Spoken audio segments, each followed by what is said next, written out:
We're starting another video here on Candida albicans. We see this all the time. People are always asking me about Candida. So I think it was a good video to do here in a short run here for you to look at the whole world of fungus. So let's start out this video talking about Candida, which is a yeast. Now, years ago when I had health food stores, we sold brewer's yeast and we sold nutritional yeast, because that's how people thought they would get their B vitamins, is through fungus, which is true. Remember, you get a lot of your vitamins from bacterium and fungus and stuff like this in the body. We blame the little creatures of nature for everything. You notice that? Man blames everybody but himself. And it's time we stop and start looking this way. Oh, what am I doing that's creating these problems? So let's look at this a little bit with the Candida, which I'm going to use the word fungus, because Candida, yeast, moles, all part of this. Warts are probably more viral, but still, you have to understand what virals are for. You have to understand what bacteriums are for. We blame these guys for everything under the sun, and fungus. So, in understanding that, we have birth, life, and death. And foods go through that same process of birth, life, and death. All of them do. We go buy a banana, and as we watch the brown spots come on the peel, we know that it's going through the cycle of birth, life, and death, the cycle of life. Fungus is involved in fermentation. Fermentation is the process of decay of carbohydrates. Your fruits, your berries, your melons, your salads, and things like this. And carbohydrates, carbon can be found in meats, can be found in cheeses, it can be found everywhere. And of course, bread is the epitome of carbon, since it's complex or poly, dyed of poly, meaning two or more saccharides, which are sugars, and makes it a complex sugar. So when people blame fruit for things which are simple monosaccharides of fructose, that's not the problem. Sucrose, maltose, dextrose, those are more problematic because they're complex carbons. They're complex multiple chain carbons. So what we have is complex sugar. Now, what gland in your body is responsible for sugar metabolism? The adrenal glands. So, when you're looking at fermentation, there has to be someone responsible for that process, an inner fungus. We should have a natural healthy growth of fungus in the body, just a natural process of fermentation overrides and stuff like that. The body keeps it all in check just fine, no problems. What we're facing is a society of major weak adrenal glands and high polysaccharides. So somebody said grains were good for you. So when you have weak adrenal glands and you're consuming polysaccharides, you're going to invite a lot of fungus problems in the body. There's no question about it. And that's what you see. Because you cannot metabolize that level of sugar, you're going to have a lot of fermentation. We also get a lot of fermentation because we mix proteins and starches.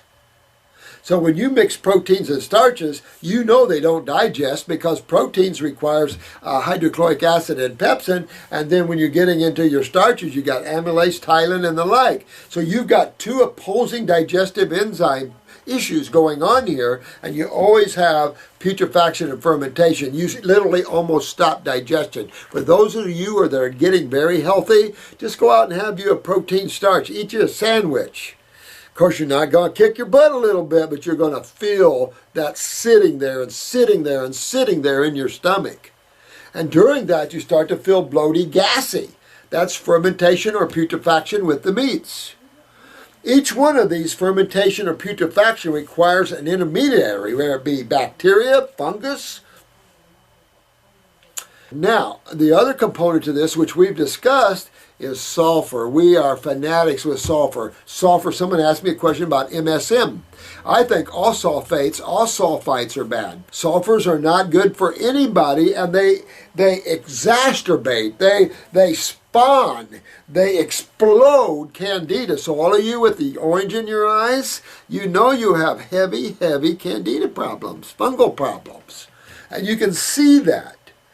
So that is part of the problem. People blame fruits all the time for fungal problems, and I just want to throw up.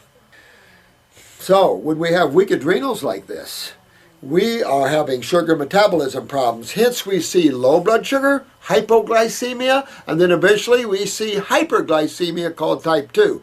That is sugar metabolism problems. When you're experiencing sugar metabolism problems, you're going to have a lot of fungus in you, and especially if you're consuming grains and things like this. When you're not metabolizing sugars, you're creating major fermentation throughout the body. You're going to have little creatures coming to eat. They like to dine on you. That's why we use the word terrain or culturing mediums, because they're just came for dinner. So keep in mind here that to get rid of candida, use parasitum in the body. You might have to stay on it, because when candida's up, you're going to crave fermented foods.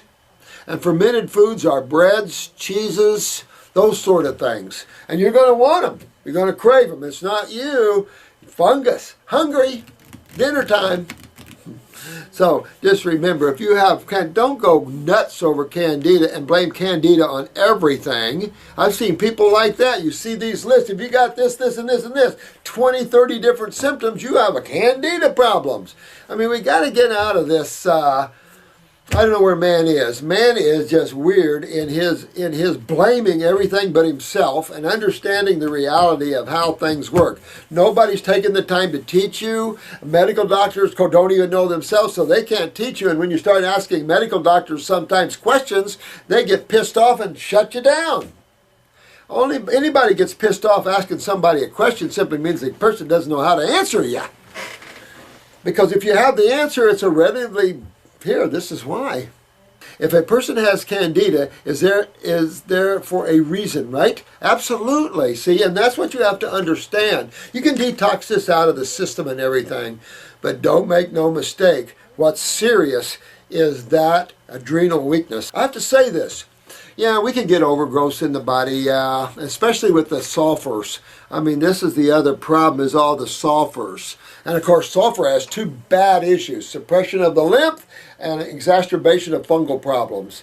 You notice that if you have sulfur problems and you eat the cruciferous, it can make you more gassy, bloaty. And for those that are sensitive to sulfurs, they get gassy, bloating, having broccoli and cauliflower and Brussels sprouts and cabbage and things like this. And somebody once said, well, these are the anti-cancer foods. What? What in the hell, pardon my French, is people thinking out there? Because antibiotics are more sulfa drugs, then this is going to be better because cancer is a bacterial problem?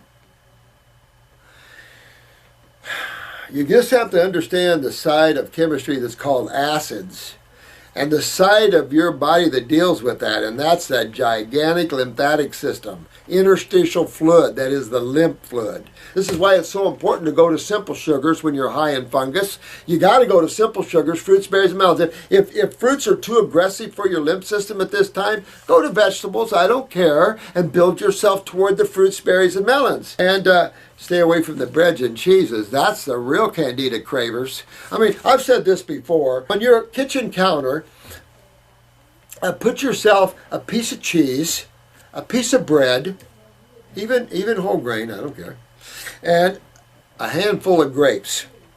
All right. Now, if fruits are so bad with fungus, how come I don't see any fungus growing on the grapes, but bread and cheese getting mold all over them? Mold is fungus, right? So you got mold and all over the bread and cheese. Why? Because they're fermented foods. The grapes will get mold on them. When? Exactly, when they start to die, when they start to ferment. So don't blame the fruits. Blame the breads and cheeses, if anything, but go to causative factors: adrenal glands, sugar metabolism. Fix your adrenal glands. Get your kidneys filtering. Get your lymph system cleaned out, and you will be on top of the world, guys. So don't get over crammed with fungus and all this as causative factors of everything. You want to look at the major fluid of the human body and look at the genetic cells in the human body. The buck stops at the cells and the fluids take care of them. Fungus and things play with, and bacteria play within that realm of how the culturing medium or the terrain, meaning the blood and lymph, is kept. by a diet, but also by a lack of elimination, because the lack of elimination lymphatically creates sewage in the blood even. Look at that, the bacteria in the body, you never want to kill the bacteria. Remember, bacteria live in your lymph nodes. They're essential to break down acids. You don't get rid of bacteriums, those are the good guys. We got to learn to get along and play with all the boys. That's why I say, you got a kid, get them on a farm, get them dirty. Get their natural immunity up. Get away from this ridiculous concept of vaccinated immunity. So city slickers, get dirty.